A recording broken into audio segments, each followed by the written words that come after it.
This week at NASA.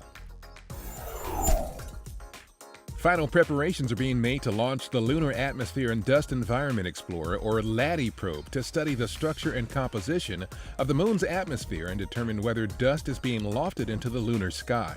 LADDE will help us better understand other bodies in our solar system that are similar, such as Mercury, some of the larger asteroids, and even some of the moons of the outer planets. NASA TV will carry the LADDE launch from Wallops Flight Facility Friday night, September 6th, and Orbital Sciences Corporation has tips on their website for seeing the launch from spots around the Washington metro area.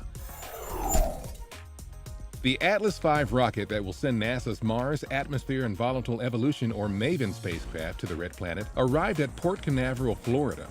MAVEN will be the first mission dedicated to searching for clues about what existed in the upper atmosphere of ancient Mars. Launch is scheduled for November 18th. I'm really looking forward to actually spending a long period of time up there, helping to do some research, get involved in the science. During a press conference at Johnson Space Center, members of Expedition 3839, the next crew headed to the International Space Station, met the media. Astronauts Rick Mastracchio of NASA, Koichi Wakata of JAXA, and Russian cosmonaut Mikhail Turin will launch in their Soyuz spacecraft from the Baikonur Cosmodrome in Kazakhstan on November 6th. In its first 10 years, NASA's Spitzer Space Telescope used its infrared vision to discover carbon spheres in space called buckyballs, and the first light ever from a planet outside our solar system. Spitzer will start its second decade of observations, helping scope out potential asteroid candidates for the agency's Asteroid Capture and Redirection mission, starting in October with a small near-Earth asteroid named 2009 DB. And in September, NASA plans to wake up and use the Wide Field Infrared Survey Explorer, or WISE telescope, for its asteroid hunting ability. WISE will look for asteroids suitable for exploration as well as those potentially hazardous to Earth. Part of the successful Near-Earth Object Survey mission called NEOWISE, the telescope was put to sleep in 2011. The largest 3D printed rocket injector NASA has ever tested blazed to life during a hot fire test that generated a record 20,000 pounds of thrust. The successful test of the subscale injector, made using additive manufacturing technology, is a milestone in the agency's quest to use the advanced technology to make space hardware at reduced cost.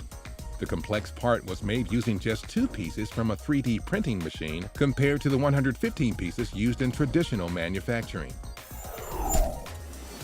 At Stennis Space Center, workers are busy preparing the A1 test stand for new testing of the RS-25 engine. The test stand is being outfitted with a piping system for liquid hydrogen, liquid oxygen, and other elements needed to test these engines that will power the core stage of NASA's Space Launch System.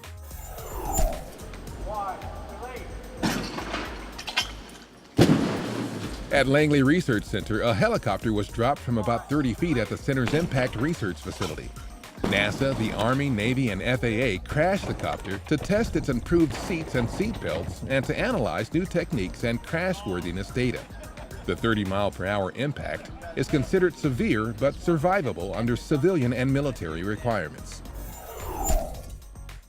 The first batch of X-ray image data from NASA's Black Hole Hunting Nuclear Spectroscopic Telescope Array, or NuSTAR, is publicly available via NASA's High Energy Astrophysics Science Archive Research Center.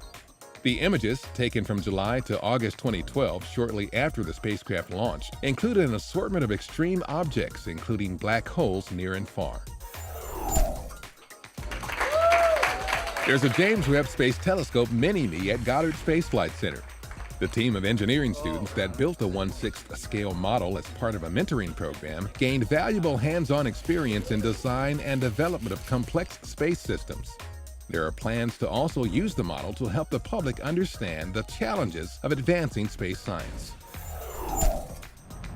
1 year ago, on August 30th, 2012, the Van Allen probes were launched to study the Van Allen radiation belts around Earth and space weather, which can disrupt satellites, GPS communications, and cause power grid failures.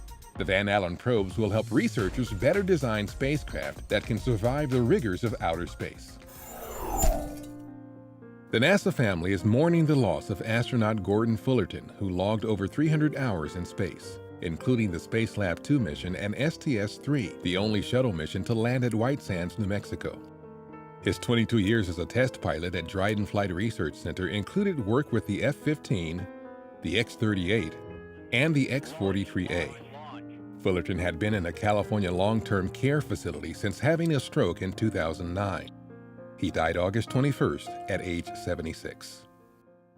And that's This Week at NASA. For more on these and other stories, or to follow us on Google, iTunes, and other social media, log on to www.nasa.gov.